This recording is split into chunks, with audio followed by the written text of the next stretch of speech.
Hi, my name is Joshua Snyder-Hill. Steve and I actually met right around June, Pride, a little bit before, of 2010. And so we actually only dated for 6 months before he got deployed. And then we dated for an additional 6 months while he was deployed. He was deployed for a year, but halfway through, you get to come home for a leave, and we got married on his leave. So we were together for a year before we got married. I had family who's in the military. Both my grandparents were. They both served. I had an uncle who served. And so you get this kind of like jovial version of what a military family is. They tell you all the fun stuff. They tell you all the goofy stuff, but you don't ever know the dark part. And so I think, knowing Steve was in the military didn't really scare me until he got deployed. And then the first time the realization hit me, A, of what deployment meant, and B, what it meant to be an LGBT couple under Don't Ask, Don't Tell and DOMA, was when I said goodbye to him. We had to hide underneath an escalator and hug each other. And most of the time what happens is all these couples meet at the airport and they create a network. You meet yellow ribbon families. And so they contact each other. They are part of Facebook groups. They give each other updates in case they don't all get to connect all the time.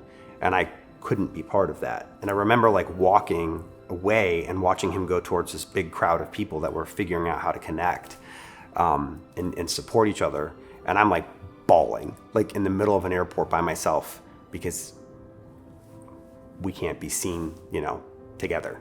I felt bad because it was almost more anger and frustration than anything than being supportive sometimes about what he was going through. It was kind of it was a weird feeling. At this point, we had a light at the end of the tunnel with Don't Ask, Don't Tell. So we knew its end was coming. And then the presidential election came, and Republicans decided that they would make it part of their platform to reinstate Don't Ask, Don't Tell. And so Google had decided that they would have a situation where the Republican candidates would be on stage and people could submit questions. And so while Steve was deployed, he decided to submit a question about Don't Ask, Don't Tell. When he originally submitted it, he just filmed from his chest down because he didn't want his identity shown. And Google said, hey, if you want to submit this question, we need to see your face.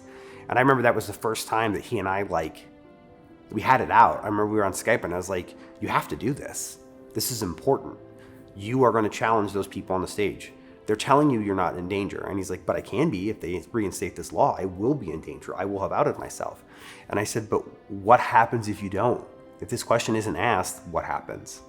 Because if nobody challenges them, then everything continues to go forward. And I remember he was really upset and told me no, and then decided he wanted to do it and show his face. And that was the kind of back and forth we had to figure out as a couple to how do we push each other and how do we kind of, I guess, bargain and give up for each other to figure out what's the right approach. And I'll never forget when the question came up, I just remember the idiotic moment of standing up and screaming, and I was by myself. And it's weird because that was the beginning of a snowball where I was holy crap, this is a big deal. And it kind of propelled us as a couple to go forward to just be unforgivably obnoxious about who we were as a couple. And it's cool because if I think about the proudest and happiest moments, they happen with Steve. So that was the beginning of us, just causing trouble.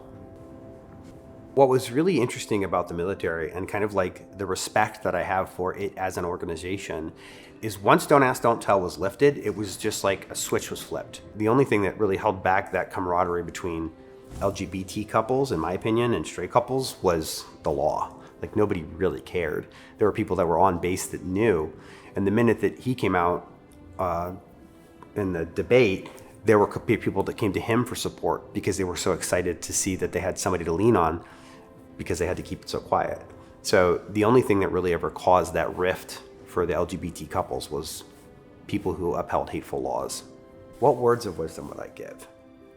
When I saw the level of pride that he had as a person who served, right? 30 years in the military, not wanting to be deployed, but deploying because that was his responsibility.